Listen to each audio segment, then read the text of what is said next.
Assalamualaikum warahmatullahi wabarakatuh. Nama saya Huda Nur Karim, NIM 20210102 dari kelas PPA B2. Dalam video kali ini saya akan menerjemahkan teks Arab, teks Indo ke Arab untuk memenuhi tugas UAS mata kuliah Tarjamah Al-Fawriyah yang diampu oleh Ustadz Dr. Asep Maulana MPD. Semoga video ini bermanfaat untuk teman-teman semua dan semoga barokah. Mari kita mulai videonya. Bismillahirrahmanirrahim. Assalamualaikum warahmatullahi wabarakatuh.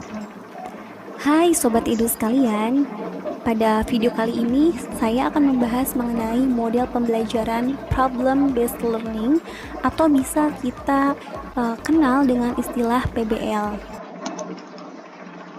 Assalamualaikum warahmatullahi wabarakatuh. Marhaban ayyuhal asdiqa. Fi hadal video sa'unaqish namadajat ta'allumi problem based learning atau yumkinuna at-ta'rif ala mustalah PBL.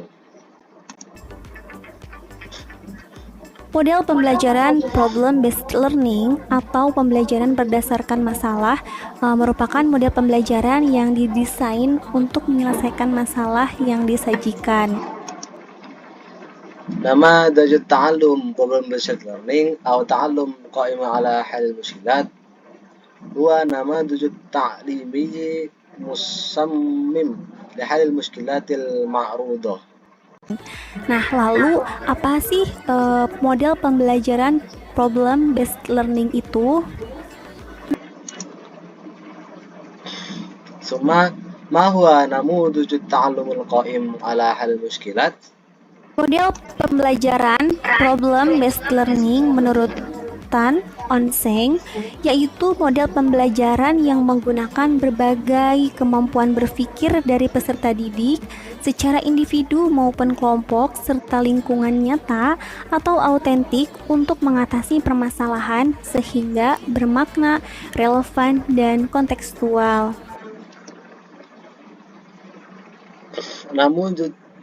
نموذج التعلم القائم على حل المشكلات وفقا لتان أونسينغ هو نموذج تعليمي يستخدم قدرات التفكير المختلفة للطلاب بشكل فردي أو في مجموعة بالإضافة إلى بيئة حقيقة لحل المشكلات بحيث تكون ذات صلة وثيقة.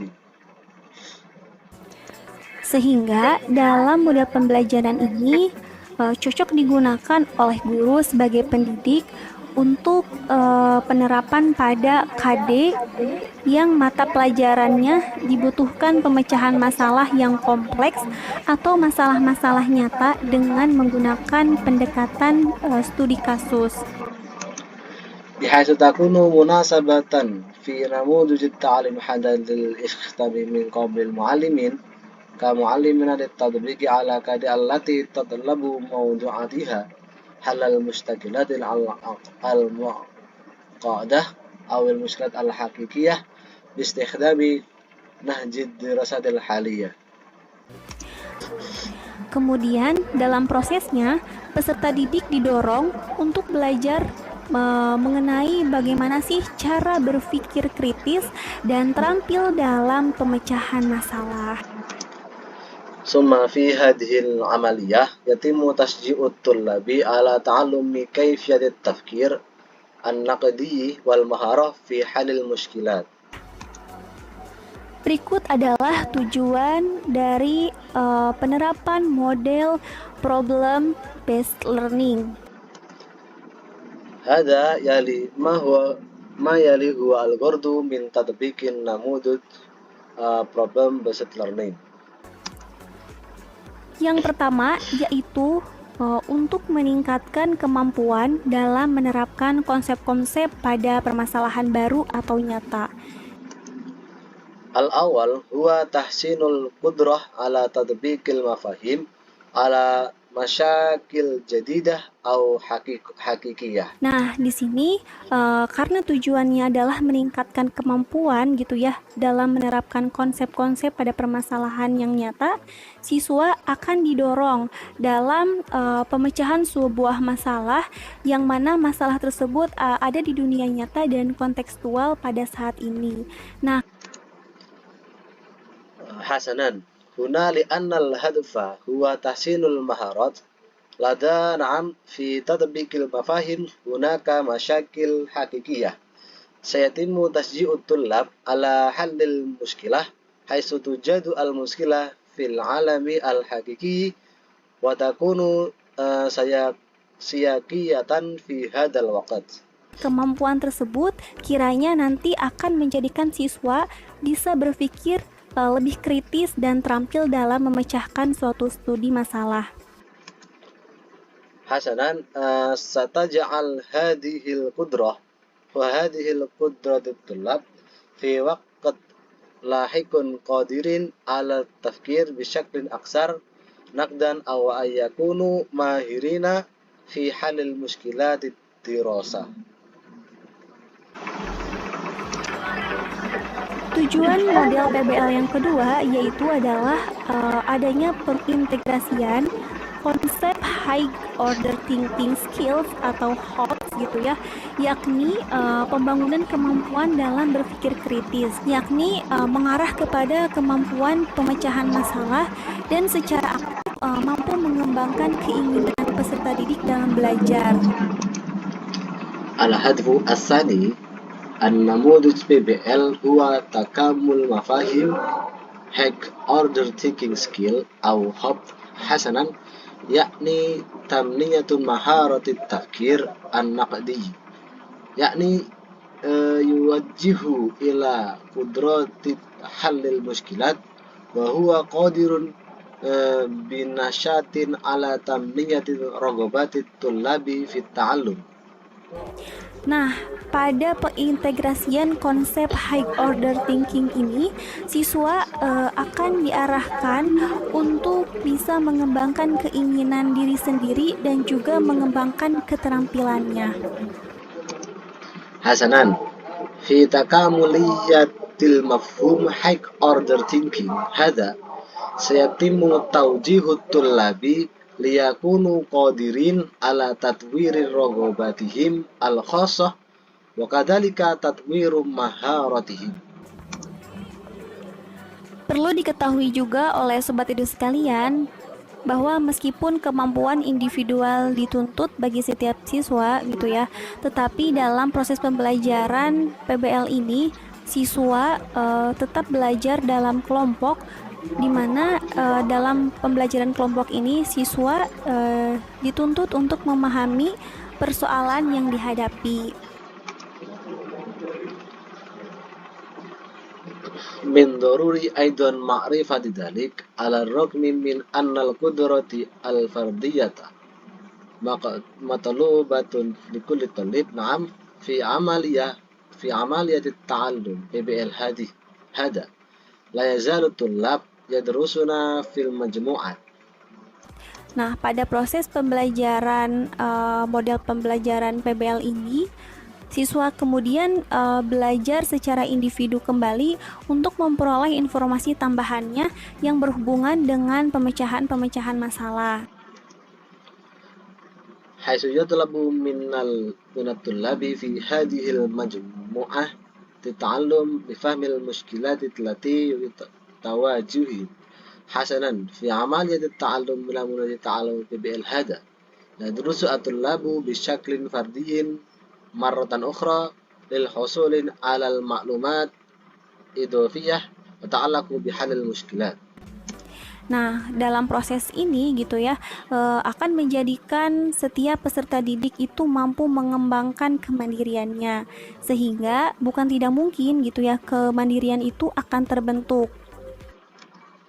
حسنا في هذه العملية نعم ستجعل كل طالب قادرا على تطوير استقلاليته بحيث لا يكون من المستحيل تكوين الاستقلال. Hal ini dapat dilihat gitu ya oleh para pendidik dari adanya kolaborasi antar peserta didik untuk memperoleh informasi. يمكن للمعلمين ملاحظة ذلك من خلال التعاون بين الطلاب للحصول على المعلومات. Nah, kemudian juga adanya penerapan strategi-strategi gitu ya yang dilakukan oleh peserta didik serta sumber-sumber belajar lainnya yang relevan untuk menyelesaikan masalahnya. Pada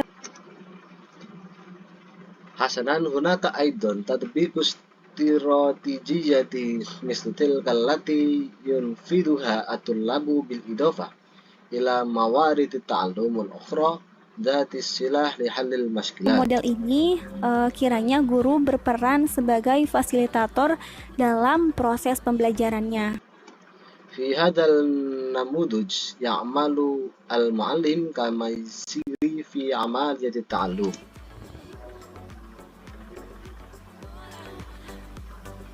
Berikutnya, kita akan membahas mengenai sintak dari model pembelajaran PBL. Nah, menurut Andreas gitu ya, dalam sintak model pembelajaran PBL ada 5 tahapan gitu ya, ada 5 sintak. بعد ذلك سنناقش بناء جملة نموذج التعلم PBL حسنا. لذلك وفقا لأندرياس في بنية الهدف يتكون نموذج تعلم PBL من 5 مراحل. هناك 5 طرق. Yang mana yang pertama itu adalah memberikan orientasi tentang permasalahannya kepada peserta didik. Di sini guru membahas tujuan pembelajaran dan kemudian guru juga akan memberikan permasalahan gitu ya kepada peserta didik. Kemudian guru sebagai pendidik itu akan memotivasi peserta didik untuk mampu terlibat dalam kegiatan mengatasi masalah. أولها أنها تعطي توجيها حول المشكلات للطلاب. هنا يناقش المعلم أهداف التعلم ومن ثم سيقدم المعلم أيضا مشاكل من هذا القبيل للطلاب. ثم يقوم المعلم كمعلم بتحفيز الطلاب ليكونوا قادرين على المشاركة في أنشطة حل المشكلات. Yang kedua adalah mengorganisasikan peserta didik untuk meneliti. Pada sintak kedua ini, guru membantu peserta didik untuk mengidentifikasi dan mengorganisasikan tugas-tugas belajar yang terkait dengan permasalahannya. والثاني هو تنظيم الطلاب لإجراء البحوث في بناء جملة أحسن. هذا يساعد المعلم للطلاب على تحديد وتنظيم مهام التعلم al-muta'alliqah bil-mushkilah. Nah, di sintak kedua inilah dapat dilakukan pembentukan kelompok kecil begitu ya pada peserta didik. Kemudian masing-masing dari kelompok tersebut itu mendiskusikan masalah dengan pengetahuan dan keterampilan dasar yang mereka miliki. Hasanan fi sigati tsaniyah hada. Summa naqasat kullu majmu'ati al-mushkilah bil ma'rifati wal maharati al-asasiyah allati kanat ladaihi. Nah, dalam proses ini juga peserta didik akan membuat rumusan masalah serta hipotesisnya. Hasanan fi hadhihi al-amaliyah aidan sayakumu at-tullabu bisiyagatil mushkilah wal fardiyah. Berikutnya adalah sintak ketiga, yaitu membantu menginvestigasi mandiri dan kelompok. At-tali huwa al-jumlah ats-tsalisah wa huwa al-musa'ada fi taqsil ifradi wal majmu'ati. Maksudnya, pada tahap sintak ketiga ini, siswa didorong ya untuk mendapatkan informasi yang lebih tepat. Nah, karena ada dorongan tersebut, maka guru sebagai fasilitator kiranya juga turut mendorong peserta didik gitu ya untuk mendapatkan informasi yang tepat. Nah, kemudian juga pada tahap ini siswa juga didorong untuk melaksanakan eksperimen dan mencari penjelasan serta solusi dari permasalahan yang telah mereka rumuskan. مما يعني أنه في مرحلة الحب الثالثة هذه يتم تشجيع الطلاب على حصول على معلومات أكثر دقة. حسنا، نظرا لوجود هذا التشجيع يجب على المعلم كما يصير أيضا تشجيع الطلاب على حصول على المعلومات الصحيحة. حسنا، في هذه المرحلة أيضا يتم تشجيع الطلاب أيضا على إجراء تجارب ومن التفسيرات والحلول للمشكلات التي صابوها. Kemudian pada tahap ini juga karena siswa dituntut untuk mencari solusi dari hipotesis yang telah mereka rumuskan tersebut, peserta didik ini aktif mencari informasi dan data yang berhubungan dengan masalah yang telah mereka rumuskan, seperti itu ya. Nah, disinilah terjadi adanya kolaborasi antara peserta didik dan juga penambahan informasi dari berbagai sumber kepada peserta didik, dan tentunya akan menambah kognitif atau pengetahuan dari peserta didik itu sendiri.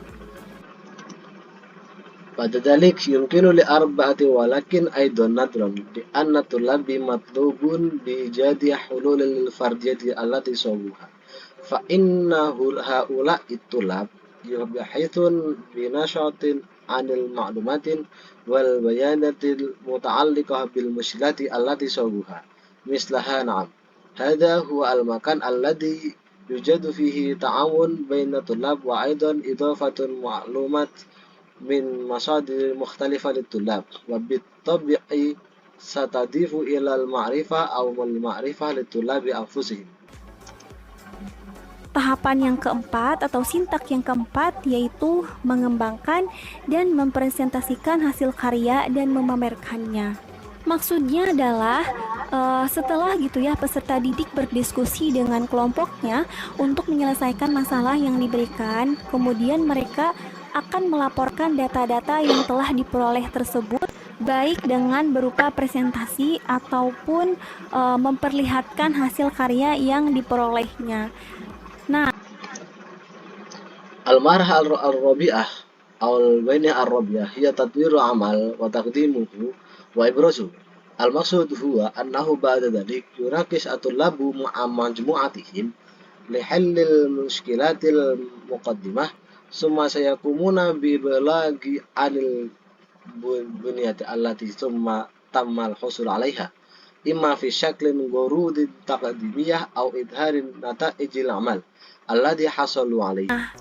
Pada tahap ini guru membantu peserta didik dalam merencanakan dan juga menyiapkan hasil karya yang tepat gitu ya, seperti pembuatan laporan atau misalkan perekaman video, dan juga membantu mereka dalam menyampaikannya kepada orang lain.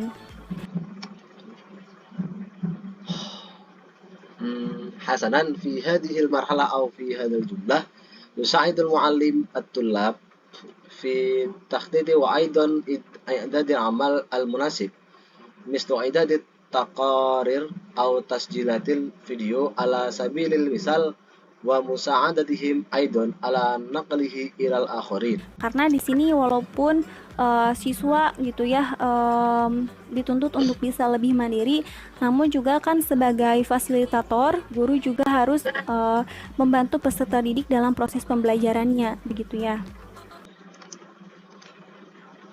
لأنه هنا على الرغم من أن الطلاب هكذا حسنا مطلوب منهم أن يكونوا أكثر استقلالية، سيعمل الضيوف أيضا كمصرين، ويجب على المعلم أيضا مساعدة الطلاب في عملية التعلم. نعم. Berikutnya sintak yang terakhir yaitu adalah menganalisis dan mengevaluasi proses mengatasi masalah.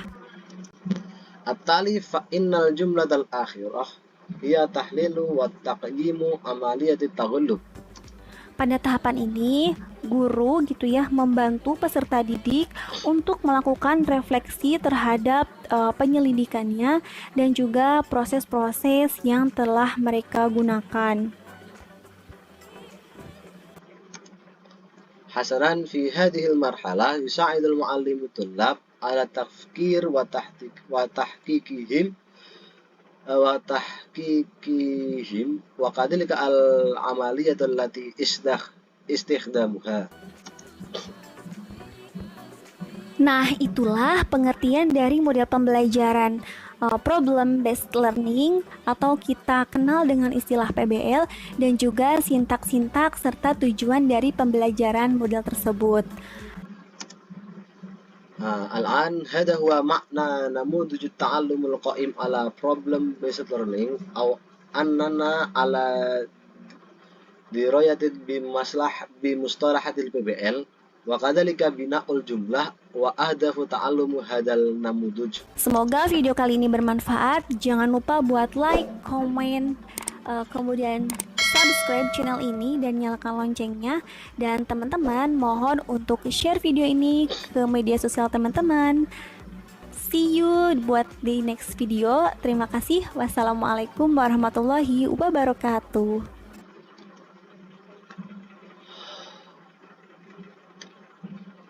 أتمنى أن يكون هذا الفيديو مفيدا.